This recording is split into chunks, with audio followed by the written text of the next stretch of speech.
le don tho boka chia chua hi chuan lo in sum tlang mai la thui deuh le ka wangin thau be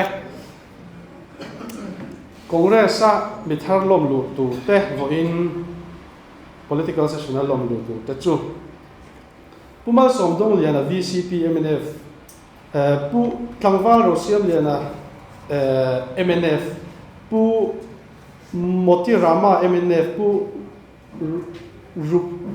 rukhaya meidum rolupuya MNF pu vanal muana ex VCP ex block president te pu HK lal chuan oma bank manager te chaltha ania ke vanal peka nor van lai pha MNF an hi voter panga rolupui ni tin pu deng moya anni hi MNF anni a voter pali pulal changdama ZPM pati scholarship lama tangin ania punosia voter panga ZPM lama tangin puro kinga MNF dur tlang puzo pizo nun sangi MNF dur tlang puruat dika MNF dur tlang no te anni loma tu naka puan te kha pulal husanga West Highland MNF executive member punatun chandra chakma Silisuri West MNF atangin ania ni vote som pang voter som panga ron lupuya tin sugutia chakma Silisuri MNF vote na pugunu ban chakma Silisuri MNF voter paruk pi mrigo kumar chakma voter pathum amulyo ratan chakma MNF atangin voter pathum amita lal chakma voter pasari sanjoy kumar chakma voter pali MNF atangin anilhoma MNF atangian khansial zenanga pujagat sen chakma Silisuri voter som pathum pung Bangalia chakma Silisuri MNF voter pathum tin Hamilam du chakma Silisuri MNF voter pandi Amandalal chakma Silisuri West BJP voter pathum Sugro Moni chakma MNF voter pasari Surjo Kumar chakma MNF atangin voter pathum Mayedan chakma Silisuri voter pathum Sumati chakma Ranjan chakma West MNF Silisuri West atangin voter som pathum Suro San chakma MNF voter pandi Punandi Gopal chakma anni hi MNF voter pandi Bijoy Vikas chakma MNF voter pakua Punyot Kumar chakma Silisuri West MNF voter pathum Jyotish Kumar chakma MNF voter pandi Subi Ranjan chakma MNF voter panga Joyce chakma BJP voter puruk ukhama ZPM vice president anon lektorani scholarship lama tangin scholarship tu chave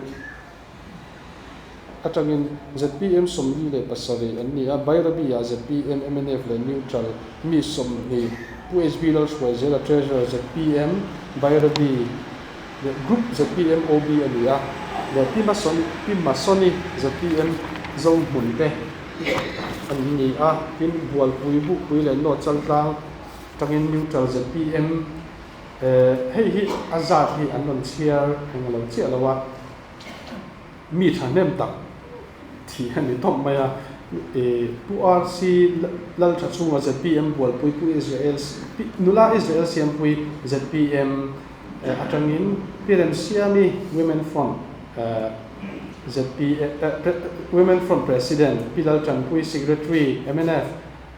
unit in PHB lal swazela ZPM JH zongan sa ZPM pi vanal avi ZPM PHB lal liana ZPM hengi ZPM atangin anni zela kan share zela nga pi lal parvuli ZPM pu Joseph lal rin sa pilal rem kimi pulal ruat puya pulal thuai suaka ZPM pilal bia ki MNF tangwal dan moya MNF tangwal rin kima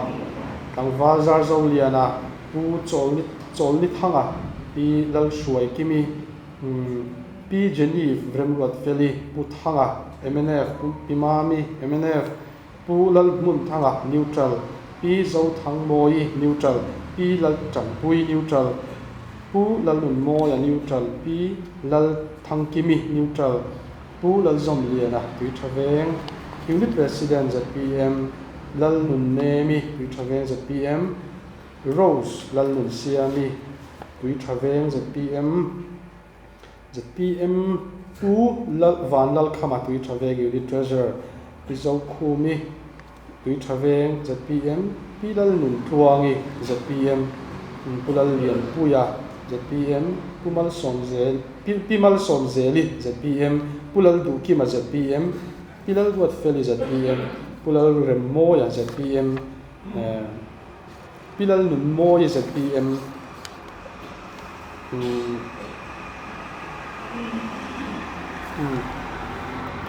phal khohati zpm te ania pulian khâu kama zpm dang pudang khokaya zpm pulal rampana zpm pvl thae zpm pisabiti devi zpm pualal thakima zpm pulal zui thanga zpm nula nita zpm pidipa zpm Baluram Joyce zpm Kamla Devi zpm Pulal Basa zpm Pivanal Shwai zpm Pilal Ngai Omi zpm Pulal Dong Liana zpm Pulal Dong Zela zpm Pilal Biak Tuangi zpm Pulal Remsanga Keimalo Zong zpm Pilal Mangai zpm Pimeri zpm Purampan Liana zpm Pilal Mial Trai zpm Pumanua zpm Pumanua zpm Puvanal Sang zpm Puramuana zpm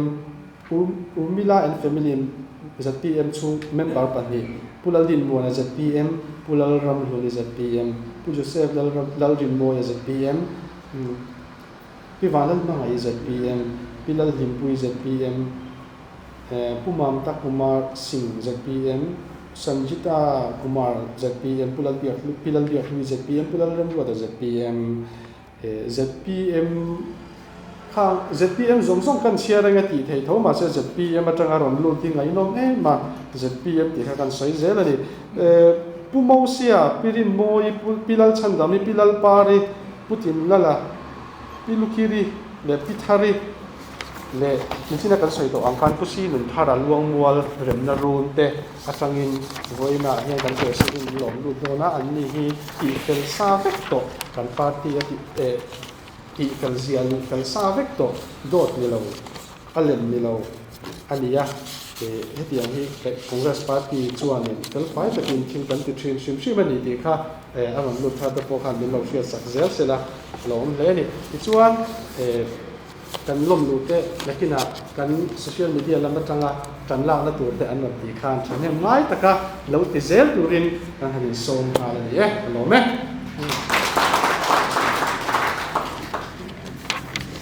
Pulau Remsanga, Secretary of PCC in charge political session.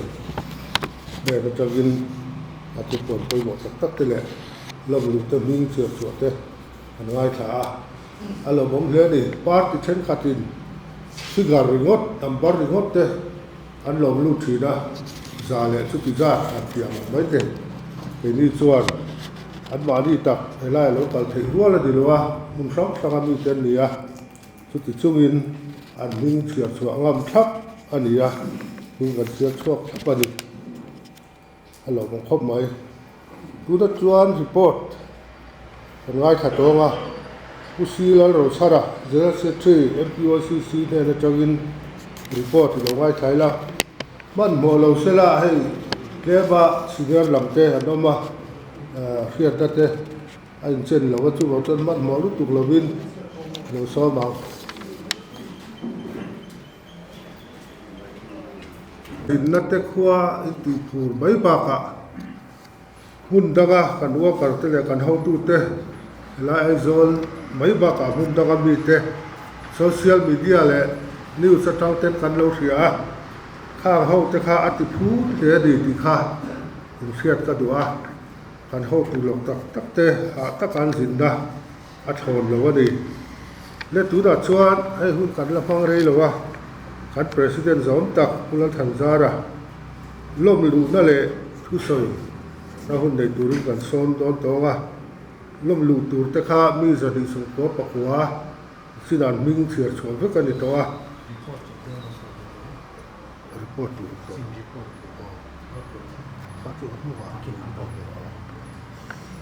ti chuan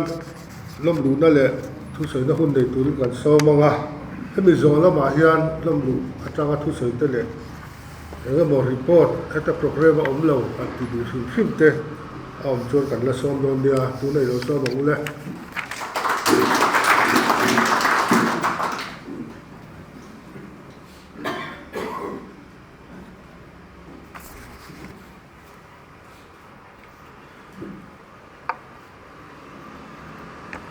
Chairman, Senior Vice President, kan OB dangte, kan Senior Member tele, Wina Congress, Party ka thopui te, Friday session, rongkal zong te inza wain chibai, kapuk chiwa, kadu sakna kan han chiw ni, kay kan siya dangin, naktuk naktipa. High Court in a Palchuan, VC kan Thangdon, na local council te, Sumitan Chuan, Nastakin kan Hotu Ten Tran La, campaign committee in detailment ansiam. Ingam mahal satna, kan deu nei lo chuan in, chuai takin an detail nalama, an sinchar, sera, report ngai nom tak tak. Kan dong renga an mani trangin chuti rualin jinrem chang lo ten ai o tur te an han da kan ho tu ten ai o tur te po chuan har satna soi loin kal rem chang thei lo te ai an o chho zel an mu le an hriat te hianin weinia kan party kan in thural thar zia kan phur thar zia tilanga alo om ka ti hle ni ten an sai thin to angin candidate in dai lo na po a ke chu MPCC a GS te kania chu tiang khatien kani te tilawin zo kholama po in ti senior deu to din in be sei to lo te in dai lo na wanga party hok tu te na han som na chuai taka mol pho po nia lo a ka tianga hanin candidate du zel mai ho tu eng mazat kan nei te ang te hi alomom ka tak zet zedani chu ti rol chuan wan doi thak takin candidate chung te boral kan nei nuala tun naya nimin khan nizan tlai to tak khan changjol lama kan VC candidate lu borala nar ko ta train kan tha liama in mania khan zo nuam animo mahila ho tunu VC candidate afapa boral uidiam bate kan neya katiang khan limda le lom na tam takom lain wan duai na te po kan tong chowa weinia hian heng wan duai na tok ta chung te party angin kan tor khuya kan trong trai na kan thereng ani ti kha kan soi du boka tin weinia hian Friday session kan nei le to don lo VC than ma hian he Friday session mang trai kai hianin zoram hun sang sanga VC le local council than om tur zong zonga congress mi pui tele neutral te kan candidate te thanem ngai ta kalo vote turin le antana thanem ngai ta kalo thok turin kan som du boka ten chuti rual chuan kan seita kang khan candidate duam tak tak chuan am tak tak kan nei te mual pho ko hian lowa MLA pakhat chu kan ne kan mual pho the ni ti thareng chung le ni kum lama te pathum na nuai tak in thana pian kan ni thri ti thareng chunga tun tu ma ro chuan phur tak a be se na sang tak ne a candidate ni nial lo tu te zong song chunga khan lom thu ka se ni political session an nei hian nia political session an in angin politics lam mi kan soi tlang pui lo thei lowa politics kan soi don chuanin kan ramaro re lai mek te khosak zia lian chan chin te kan soi angai thina chu ponga taka vain soi selna nisan palovin mi puiten thudik an khiat angai awangin thudik lo omnia kan khiat teng te hi kan soi fi angai thin ani hei tunlaya thular tak lengpui airport chungchang teng te hi soi po ngai to lo tur om khopania amar chu kan chief minister za om tak mai interview anan nei khanin ipa ngai tak tak te chuanin a interview na anan ngai tha khan man ti viawin an pom mai niom te soina omani wenia hian turi lengpui airport ron pian chua tan dik tak kan sia thi poi moin ka sia pu cho chunga te tula kan chi minister te po khan airport nei te chu an duin ma an lo la to ve ani ome tu da chon pu cho chunga pa ni lai ni mi tula kan chi minister te po hi pu cho chunga lung po lo ji to chin po ni mai thei kan thre thui lo ma se until 10 kan thre san pa lo tin pulal de ngale wing commander zolan hingya te point airport nei than tia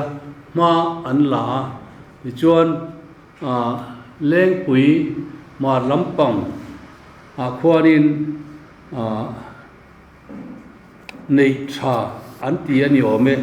chu tiang zong chuan malak na chu an ne ni ma se apitin na kan mulo hun pui lampang hu an ni ome an en pulal de ngat te khanin chuan hun a lo kala congress party khanin lengpui airport nei an duwa kulai huna khwan mi tam takin huan lo ram chang tlung tak tak an neya chu tiang airport an siam don chuan compensation po tam tak ngai om sia te an tia poisa kan nei si lawa ka ti lai kan ho tu chief minister pulal than ho la ten central kan ho tu te anin an bia chu ti lai chuan Madhav Rao Sindhia ka aviation nampanga civil aviation minister ania Pranab Mukherjee ka finance minister ani poisa ine om silo poisa ngai kam om sia antia ani chuan nia poisa chu kan nei mi lo in mi pui kan ngai don ani antia tin khati lai khan Mizoram sarkara Pulian Suama GAD minister ania Kuboi Tuanga revenue minister ani boka ani pani hianin kulai ram ten en fela tiang chuan ram nei tu ten airport atana han earmark lai akhan an ram thatak tak atanga compensation base lo turin ma an la an campaign amaro chu thai lu deu zual tele ingamo in lo ram lu deu teng te kha chu compensation an pe ni ome chu tiang chuan tuna kan chief minister lon dithin kulal than hola soitan ani helai tuna lengpui airport lo pian chua to na khwan kan chief minister za om tak hianin kut thak na anei ve om kan ho tum pasha te kha chuan an threlo chu tiang zerin remdale monna kan nei theina tura tan po asi tian tu te aya tangkai job anga in soi thiam ani na wangin lengpui airport nei chungchanga po hianin tangkai per pol ai interview na khan ani le ome asei darin ma se ke jon ka ngai thabe man pe lo ani wani a hian kulal than hol ate pulian suam ate Kuboi Tuang ate pathian khawai na za อันมิดแล้วมึงอ่ะทุเจียงแค่ดูจวนนี่เบียกเทียนอันละอมมันนี่เด่นกันชีมินิสเตอร์จอมตะเคียนินไอ้อินเตอร์วิวนักขันวันนี้เฮียนที่ตั้มตักกันสวยโตโลวังอ่ะอามาจุตุกินสิงอาคารตุนไล่ชะไล่เตะลาบตักไม่หลงบอลตุอุปดาลุนปุยันซาร์มอนตัวเตะทีมเนี่ยเราเตะกังไงท่ากังไงท่าส่วนช่วงมันแล้วว่าดูทันนะป่วยหมอเสียอาศัยจู่วันนี้เฮียนจู่ไอ้ป่วยหมอจู่มิโซมีป่วยเฮียนตุนไล่เฮียนที่หลังอมลงมันก็โอ้ก็เต็มดูทันนะป่วยหมอเสียจู่กันมาลำหุ่นนะมีมันนุนเลยกันชุ่มกันนุนเลยกันพดล้างนุนเลยกันรำนุนเฮียดินต้องโชว์เซลตูนอันนี้วางอินกันดูทันนะป่วยหมอเสียอาศัยมาเวกจวนนี่กุมจุลายสังหิสมนี่แหละปลีแท่งคันมาเนียนุนนะลาอินออกลุมมีสมนี่แหละปกัวอันออกมาสุมยามเจอจุดทัดทินมีปัสสริอันนี้ออกลุมันนี่อาทิตย์นี้ดูทันนะละฟูโลเตคือเตียงจวนอันเราอินออกลุมตอนนี้เว้นยังมีโซมีปุยเตปอยอันดูทันนะฮีกันจีกงุนเลยหินง่ายกับเสียหินดูทันนะปอยหมอเสียจู่ดิวเตอร์นั่นมีบุ้งสมทุ่มจ้างสมปกว่าปกคันอินมานุนนั่นแหละทีนะมัลสมนั่นแหละอ่านเสียก็ได้อินนุนเทนานมัลสมนั่นทั้งรู้แต่พอเดียนี่ก็เป็นเว้นยังกันดูทันนั่งไงกันเอ็นชินเมกเสร็จเตรียมสการมิโซมีปุยเต้นเว้นยังเฮียนกันดูทันในกันติฟูเอ็มที่แต่พอฮิโซรมีปุยซงเต้นตูนวิสินทันลายเมกตูระเฮียนกันยังไงตัวสวดเจียนง่ายนี่เอวังเงี้ยเว้นยังประเทศบัลสมในจังหวัดคองเกรสพาร์ตี้มีตั้มตักอันรอนลูเมกอันดูทันนะคองเกรสพาร์ตี้ลูอันรอนทันนะสันกันติจวนกันโฮตุกัลตาเตประเทศบัลสมในตรงนี้ตู้ไม่กันรำฮีโดตินอันเราช่วยเวงไงแล้วว่าโดตินmanifesto อันเสียงไว้แล้วว่าติน economic program มีปุ๋ยเมรไทยโตแต่ชั้นส่วนนั้นตัวรับโปรแกรมอันเสียมซงอัตกะอันตีปุ๋ยทิ้นอันตีปุ๋ยกลิ่นทิ้นเอาวางเองไว้เนี่ยเฮียนมีจอมีปุ๋ยตั้มตะเกินคงเรศรินนังหัดินอันรอนรูดเมกันนี่ดิฉันอาคารมีเองว่าจะล้มดูดูกันเสียดีกันอรอนเสียชัวกันเสียไล่กันอันนี้อมติโรเองมาเช่นอาชวนมาเสกุลทันหัวละหุ่นไล่ตรังต่อคานคองเกรสพาร์ตี้เฮียนี่นัมเบอร์เล่ที่กันล้มดูดไปไงแล้วว่ากันเชร์แมนนี่นะสยามคานอันมีให้กันเสียชัวดับเจริญนี่ชัวอันชวนวันนี้เฮียอันนี้อมมังเอาตีทำมิ่งเสียชัวกันในแต่งตีประเทศบัลสมนะอันนี้ที่ตั้มจอบปกกันในเจ้าเว้นให้กันเบสิตัดนี่แห่งฮีคองเกรส MPC ช่วยตัวเด็ดชัดว่าเลยเฟลวังนิลวินประเทศบัลสมนั่นแหละคองเกรสินอันทุติยมาอันดินเงชินวังอันนี้ที่จะปกกันเพียแต่ง่ายออกไหมที่ให้ตีรัวเฮียนแห่งยังงั้นดูทันนะเนี่ยคองเกรสรุ่นส้มตาเทียนี่อันดูทันได้อันตีส่วนกระริ่งเราแล้วเสด็จกันเสด็จที่นั่งอิน politics ประเทศรองบอลแล้วไปหมดตะกันเนี่ยรอมาชวนประเทศถูเราวินโรเรลตูเตียนอมโลตีเตโรเรลตูเตถูอ้อยตูลินมินเตียนี่จู่บางอินวีซีกันอินช่างตูเตMLA กันอินช่างเตแห่งนี้ประเทศถูเราวินอัดลินไทยเราจู่มีนี่จวน politics ประเทศโรเรลมัลรองบอลแล้วไปหมดตะกันนี่ตีกันเสียงนี่ cứ đi rồi in cầu ra ni bắt thiên rong bol na thà rau làm bằng mình ăn col tuần nó xây tạo trên hàng in bắt thiên rong bol na ani pi hello min politics ma la ka politics tui nu ain chia ram arwai na politics kal sual zong arwai chuan ko ran upa po pastor po sarkar na thok pi ba ngai tak politics si kangai tu ve pe lo ke chu ti zong zong ka politics kal sualin a ru tel vek zel ti kan che ni tro kan ram abuaya MLF in ngom lok chala chilan noma sang kha juga somrung le padu ko tanga ram abuai khan pastor te ko than upa te sarkar officer te politician lo te mi a te mi fel tak tak te no gong zela antang cheu mai ka dero chumi omjia chu politics kan ngai ben du emo du lo emo politics kal soli chuanin min shoot ve tho zel don chumi wangin hei pathian rong bol na ni ti re chuwa adik zonga politics si ma kan la ka kan ngai ven angai ni amai ro chu politics tu nu a chuan kanin chia ve kher angai lo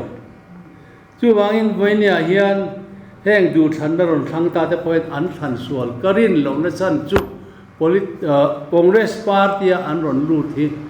mizo le ring tu an ni na nga an ron thang fuin karing asan chu Congress party kan sia India independence wal chok tu ni India independence wal chok tu ni nangin India dan pui zam tu an ni chu India dan pui an zama chuan India rama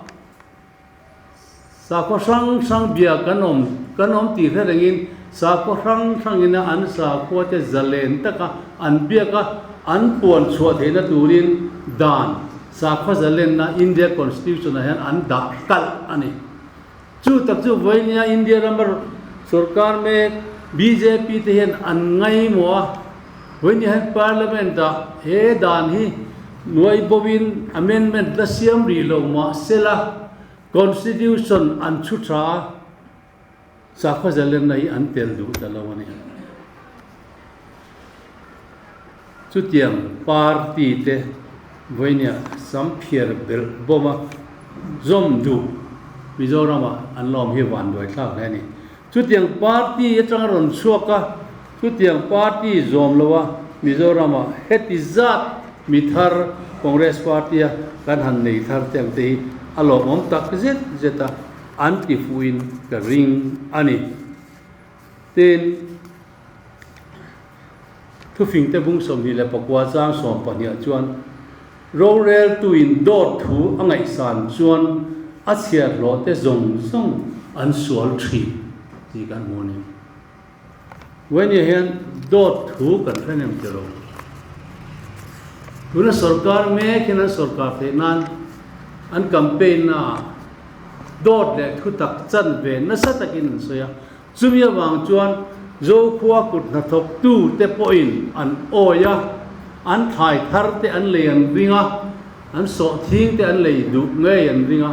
tiang chuanin an vote rui ani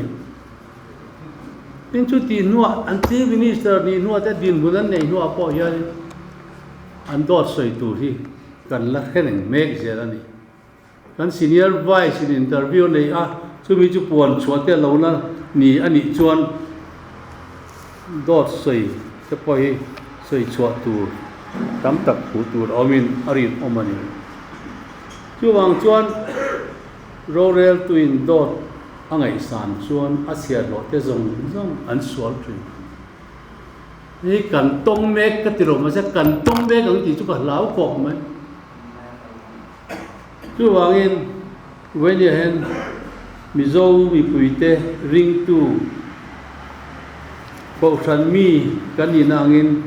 kan politics khelna po hian eng party a nge kan omanga eng party a hian nge ama lo hroi to tu ten kan raman lo hroi to thin ti te poi kan chut thar angai in voinia hian kan DCC president te no ma kan ho tu dang te kan ngen du chu kan ho tu dang te ka ron lo na nga NLUP cell lo din te u DCC hian in GS10 bial tina khot tina NLUP mal so ma dong kha lo li chuak pula eng ang za tin nge chumi kho chan NLUP mal so ma dong lo lim chuak pui ta eng party ange no me ki te hi kan zia chuak that le mi zo mi pui man kan pon thar le ngai ni MLF le Congress party kum som thum chunga an sarkarin kan rama eng ma tian nei lo ti tu te tu sei ma kan thalai te nan oi du ni chuan kan ti tak tak te kan puang zar tok lo ni I puang zar thar le ngu ti kha kan som ni cheu ni ti chuan venia hian ring tu ko ran mi sa khazalen na choi nun du tu chan chin thasil dong dal velo BJP sum mang velo political party om chun kan ni nangin he party kal tlang hian kan ram kan nam kan sa khwa hin ma turin na I thokang u ti kha kan som na ni selangin bi zong mi puite chu ti ro chon hei venia bi du om tak tak kan party a lom lu tur kho sang sang atangin party sang sang atangin kan han nei le te a lom om tak zet ani kan zin na report kan ngai thla kan khan kola si pa wi thavenga bairavia putiangin pang bal ko na khoya po kan party ron zom thar lom lu tur kan nia an ma ni nge anoma an ma ni nge na ron lu du na chan an soi deu vek kani putiang chu voinia kan party tan kan borok ton me kania voinia hian heng mi thar du om tak tak te pusi nun thara luang wal rem na ru na mi ho hianin kan party ram le nam ta na thok turin lom takin ka lom lu te Congress party hen kan ho tu tan soi thina I thar le mi hlui anom lo a thok pe pia office tai ma pia ni na an nei mai ni an ti thina ni chu wangin voinia hen kan mi thar lom lu te le voinia kan bula om ngei po hi office a te tlang ner ta ka ron kal thin turin kan in fiat tir duwa trong kam te hi kan nei mang lowa lo welcome na chang te poi kan thelo man jana electric veng a mi thar kan lom lu te chu ta chuan puro siam hetan pi chu congress ka ron lum lu kha ka ron lu khan min lom lu khan kan party president chuan puro siam hetaron lu thi lom tur nge ma lom tur le ka hello a ti min ti ya ni chu ti chung chuan lom takin puro siam ga te wai ni thangin congress party tan na thoka chu tiang mi chu congress party hi kan ya wangin kan mi thar lom lu tiang te hi thanem ngai taka kan lo be som viau lo chu ni pon bawana tlang ne taka ron loi thin turin kan som chu ni e ka lo me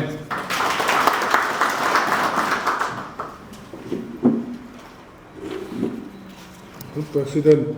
president zam tak utha tak ngai tha ade na chawin le uthar do tak ta min lom lu saka am lo me una chuan han lom lu te tangin sin un thara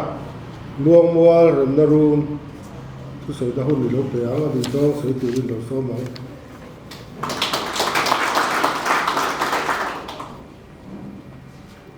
kan chairman zaom tak le kan president te le hilaya local com kan ho tu zaom tak tak pen soina hun pe wangin long tu soe ke hi ama sain tian soya introduce claim te kan nei rem na run pulal thanga MNF pachal ramboi laya MNF ta na MP lo ni to thin pulal denga assistant hi lo ni thin chuwi tupa chu kania keima hi rem na run tanga MNF tanga MNF atanga ron thang lian returnees ho chung pu atanga ron sei lian ka nia ma se hei kan luang mual lampang kan congress ho tu te puarbat te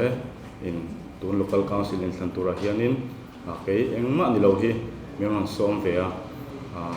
tiang kan thil tu so hi ka thiam vak lo a angai thla da ham lo thiam sak mai don ya ke hi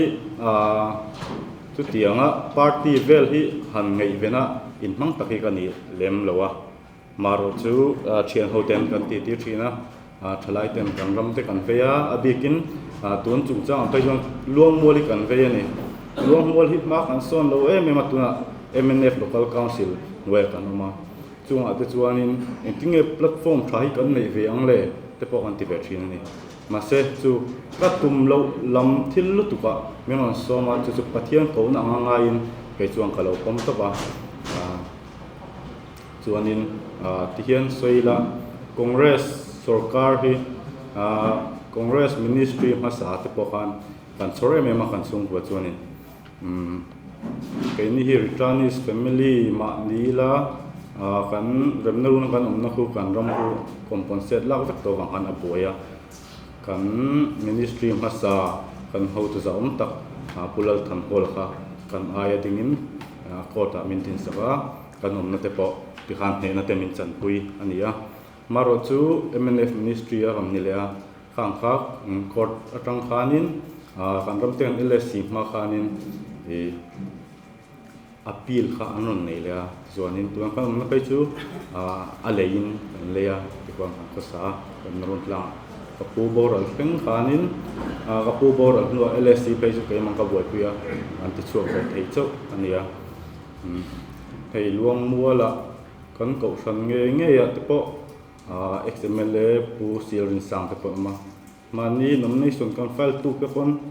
ang campaign te po tong kam te min lo nei kuma nang hian pu tharau te iza loim ni ti MNF chung wa tangin congress a in candidate te min lo tia maro chu hiang ka tia MNF hian in ka pu tharau hi an za lo ka pu kha thi zon thing khan in re thei lu tukin om in chelu tu ka oma aram po LSC lo in oma chu po ke mang ka boi puya ka boi pui covid wangin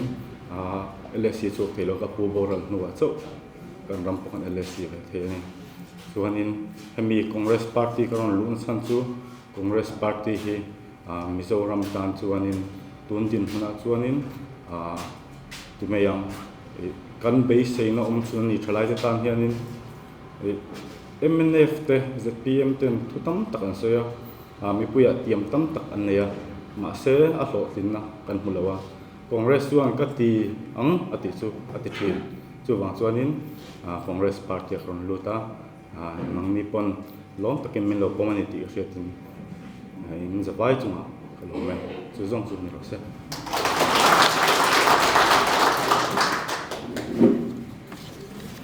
kan program o sa chu zawa alo mo me pusu ni thara thu poi bo de mai chairman tlak du alo ni ka du vai ma khan em ma ka sei lo wa ma ro thu poi mo de mai an so ka du chu VC Trump po to ya ni ya mi then khatin sarkar hi thu dei na mang dik lo ni democracy a sa lo wa ni pui khan tin ha ko tan khinga hai ko tin foin cha wa chuan khin na chu an thlon ani dismiss sarkar in thiaman chang ti na ni la an khin na ka thukinga om lo wa mai kot a hian kot om zia hi political issue ate hian in rol an se me ma ko thian enge modan bo chiat na legal issue ani lo chuan mi pui te kut thang na tu ra ngai zo ka ni ko thian khata political issue democracy za lo ti khati ti bai helai dan bo chia ti tu rom si lo cham visi cha po toile po se the na sarkari na ne ya chu ti chung chuan an khinga an tin nge ko ti in rol don se chu at khin na apo rual khan a stay tu ro ni ya a stay ni lo process akal chho zela chu wa chuan tu ni chu a result tu ti ya chiang de moya với cho vào làm can dismiss ta court ai rồi đủ lâu anh đi vậy ông sẽ biết ra cho thì mà chắc cái chẳng là cái tỷ lệ mà đi nào court khai cái rồi đón rồi về health political issue này ra democracy ra là cái chuyện cụ thể cụ thể rồi anti là thiếu cái gì chứ bằng chuan thu tắm tất cả hiện party bị tên सरकारी खीद ओम कंटी तक तम तक आहियन खीद ना ओम ले ओम लोही ओमा अनहुन छलाव थे नि दान जिया का दान एगो ओम सा अन चियांग तक अन बो छिया अनि लो chuan खीद ngot thi a fu lem lo ni election petition tam taka ka pu boy kyoan thena khin na te kan sia ko thi ain ro khe ni het ya election thi la hian mình quy cụ thao do của sẽ bị con vậy đó là gì à Congress sở khát của MNF mình khinh đó Christian sẽ cần đi đăng ăn tỷ tín hai cô ta mình khi ra cắn chặt mọi đôi nên tỷ đấy à mà sẽ anh mà ông diệu ông lâu này sở khát son bé hiền sum đó lưu ru tổ lộc ra rồi sẽ ăn sở khát qua giống như lì nào kia dấu qua được thông tu tới thật chùa cần lấy yang tin lì ngót ăn bột kia ăn sợi khá ra khal tu rất bột kia khal còn sợi khá thì từ sông sông trắng tất cả đều welfare state lì lì khal itu ban bên bậc hạnh state của hoa bột kia châu vật còn sợi khá thì bột kia ra để hy sinh rồi sẽ đi hết cả trái đi à,